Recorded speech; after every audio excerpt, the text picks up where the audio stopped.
आजकल की इस भागदौड़ के जीवन में जहाँ पैसा कमाना कितना मुश्किल है, उतना ही मुश्किल है कि हम बड़े बड़े शहरों में रहे या कहीं पर भी रहे तो हम अपना स्वयं का जाति मकान ले पाएँ। ठीक है, जाति मकान तो जिसके ऊपर उनके पितरों की कृपा है, उनके देवी देवताओं का आशीर्वाद है और जिनके कुंडली के ग्रह गोचर ट्रांसिस दशा अंतर्दशा सब अच्छी चलती है, वैसे लोग ले सकते हैं। लेकिन काफ़ी लोगों को अपने किराए के मकान से, रेंटल से भी सेटिस्फाई करना पड़ता है। या कई लोग ऐसा भी होता है कि अपना जाति मकान तो ले लिया है लेकिन वो टेम्पररी एक किराए के मकान में लेते हैं जब तक वो अपना मकान बन रहा है तब तक भी। लेकिन हमारे शास्त्रकार कहते हैं चाहे आप जाति मकान में रह रहे हो या अपना स्वयं का मकान ले रहे हो उसमें, या फिर अगर आप किराए में भी शिफ्ट हो रहे हो, किराए में जा रहे हो, तब भी हमें अच्छे मुहूर्त पर हमारा वह किराए का मकान है उसमें भी हमें अच्छे मुहूर्त, अच्छा समय देखकर ही प्रवेश करना चाहिए।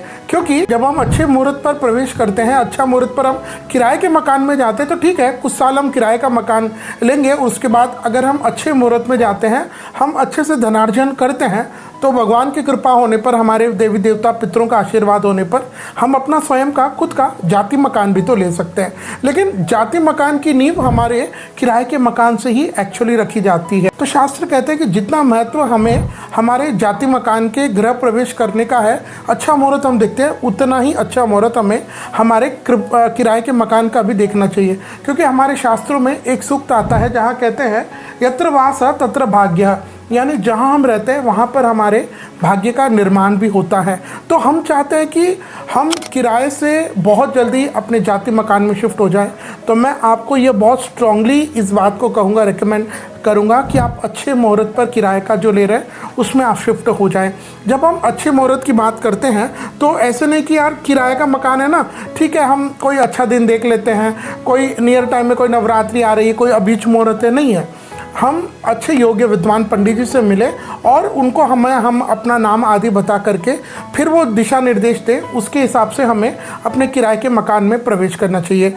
जब आप किराए के मकान में प्रवेश कर रहे हो, दो तीन बातों का बहुत ज़्यादा ध्यान रखिएगा। भले ही आप किराए के मकान में रह रहे हो, but I would highly recommend कि अगर बहुत ज़्यादा संभव हो तो आप अच्छे योग्य पंडित जी को पहले बताएं जो वास्तु के जानकार हो। आजकल के कंटेंट क्रिएटर्स नहीं, जो प्रोफेशनली, जिनके ऊपर देवी देवताओं की कृपा है, जिनकी मतलब उस जगह की ऊर्जा को वो महसूस कर पाएँ, ऐसे योग्य विद्वान पंडित जी को बुला करके आप पहले वहाँ के इंटरनल स्ट्रक्चर का वास्तु दिखाएं। और जब पंडित जी यस कह दें तो फिर आप अच्छे मुहूर्त पर हमें अपने उस किराए के मकान में प्रवेश करना चाहिए। किराए के मकान में जब आप प्रवेश कर रहे हैं तो वहाँ पर अंदर जाते समय आप अपने हाथ में कलश रखिएगा और उस कलश में आपको जल, सुपारी, सिक्का, आम के पत्ते और नारियल ये सभी आप लेकर के अपने घर में प्रवेश करना है। उसके बाद साथ साथ में आप लक्ष्मी, गणेश जी, सरस्वती, ये जो देवी देवताओं की मूर्ति है इनको भी आप अपने साथ में रखें। प्लस जिन देवी देवताओं को, जिन भगवान को आप मानते हैं, जिनका आपके प्रति इष्ट है, उनकी देवी देवताओं की मूर्ति भी आप रखें। और घर का जो ईशान कोण है यानी नॉर्थ ईस्ट डायरेक्शन है, सूर्य जिस और उगता है उस दिशा में आप अपने मंदिर को बनाइए। अब ऐसा होता है कि बहुत अगर 1 BHK है, 2 BHK है, फैमिली बड़ी है, तब भी 3 चीज़ों का तो हमें ध्यान देना ही चाहिए चाहे हम किराए के मकान में रह रहे। पहला कि वहाँ का भगवान का जो मंदिर है अनकॉम्प्रोमाइज्ड, वो तो ईशान में होना चाहिए। सेकंड जो है, वहाँ पर जहाँ हम रह रहे वहाँ हमारे रसोई का जो है वो अनकॉम्प्रोमाइज्ड वह साउथ ईस्ट में यानी अग्निकोण में ही होना चाहिए। और तीसरा, जहाँ हम घर के जो बड़े लोग सोते हैं वह भी जो है वेस्ट और साउथ डायरेक्शन में ही होना चाहिए। ये 3 तो हमको करना चाहिए। फिर जहाँ आप भगवान का, अब काफ़ी लोग जगह ऐसे भी देखने में आता है कि घर छोटा होता है तो उनका जो रसोई है उसी में वो अपने भगवान का मंदिर बना लेते हैं। ऐसी अगर परिस्थिति आती है तब भी आप उस रसोई का जो क्षेत्र है उसका ईशान, उसके नॉर्थ ईस्ट में ही आप अपने भगवान को रखें और पर्दा अच्छे से ढक करके रखें ताकि जब आप रसोई बना रहे, छौंक वगैरह दे रहे हैं तो उसका धुआं आदि वो मंदिर पर न पड़े, इसका ध्यान रखिएगा। बाकी आप अलग से बनाते हैं तो वो तो नॉर्थ ईस्ट में। तो जब आप ये सारा कार्य कर दें उसके बाद अपने सारे घर में आप गौमूत्र, गंगा जल का छिड़काव करें और बांदर बाल लगाएं, केले के, आम के पत्ते हैं इनको लगाएं।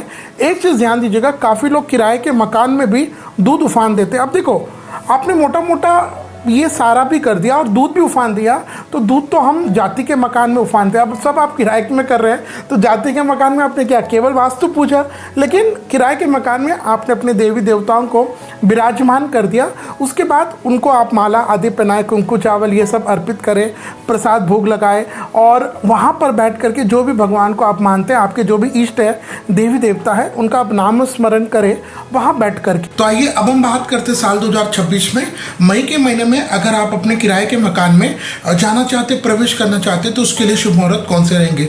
देखिए अभी ये जो मैं मई के महीने के मुहूर्त बताऊंगा ये कॉमन रहेंगे। हो सकता है इनमें कोई मुहूर्त आपके नाम से मिले, कोई ना भी मिले, लेकिन अगर आप चाहते हैं कि आपकी कुंडली, आपकी date of birth, time of birth, आपके नाम के हिसाब से अगर आप अपने किराए के मकान में जाने का शुभ मुहूर्त हमसे प्राप्त करना चाहते हैं, जिसके किराए के बाद आप अपना स्वयं जाति का मुहूर्त उसमें जाति के मकान में प्रवेश कर पाएँ, तो स्क्रीन पर जो नंबर आपको दिखाई दे रहा आप उस पर हमें कॉल करें और मात्र 1100 रुपये देकर के किराए के मकान में जाने के शुभ मुहूर्त हमसे प्राप्त कर सकते हैं। तो आइए अब हम बात करते हैं साल 2026 में मई के महीने में किराए के मकान में जाने के शुभ मुहूर्त कौन से रहेंगे। के महीने का पहला मुहूर्त मिलेगा विक्रम संवत 2083 बैसाख मास के शुक्ल पक्ष की पूर्णिमा तिथि यानी शुक्रवार 1 मई 2026। इस दिन स्वाति नक्षत्र, तुला के चंद्रमा, शुभ मुहूर्त रहेगा सुबह 8:01 से 10:31 और दोपहर 12:13 से 12:51। इसके बाद मई के महीने का अगला मुहूर्त मिलेगा विक्रम संवत 2083 ज्येष्ठ मास के कृष्ण पक्ष की तृतीय तिथि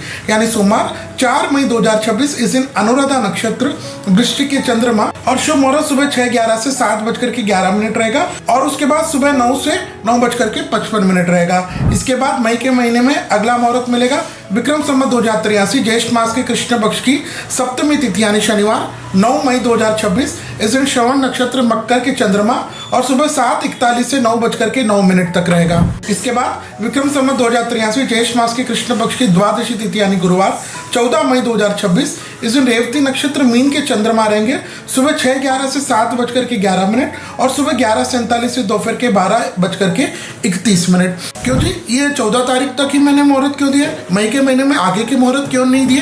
क्योंकि 17 मई 2026 से अधिक पुरुषोत्तम मास लग जाएगा ज्येष्ठ के महीने का। तो हमारे शास्त्रकार स्ट्रिक्टली आदेश करते हैं कि जब भी अधिक मास, पुरुषोत्तम मास आता है, इस दौरान हमें हमारे कोई भी निजी स्वार्थ के काम, नया काम नहीं करना चाहिए। इस अधिक पुरुषोत्तम मास में जितना हो सके हम भगवान के नाम का स्मरण करें, हम पूजा पाठ में व्यस्त रहे, कथा भागवत आदि का आयोजन करें या श्रवण करें। हमारे स्वार्थ के नीचे के काम को बिल्कुल भी नहीं करना चाहिए। तो इस कारण आपको 14 मई तक ही अंतिम मुहूर्त मिलेगा, लेकिन वह भी मैंने जैसे पूर्व में बताया कि ये 14 मई तक के अभी जो मुहूर्त है, हो सकता है इनमें कोई मुहूर्त आपके नाम से मिले, कोई ना भी मिले। लेकिन अगर आप चाहते कि आपकी कुंडली, आपकी तारीख, समय, जन्म स्थान के हिसाब से आपके लिए जो सर्वश्रेष्ठ किराए के मकान में जाने का मुहूर्त अगर आप हमसे प्राप्त करना चाहते तो स्क्रीन पर आपको जो नंबर दिखाई दे रहे आप उन पर हमें संपर्क करें और मात्र 1100 रुपये देकर के वह शुभ मुहूर्त आप हमसे प्राप्त कर सकते हैं।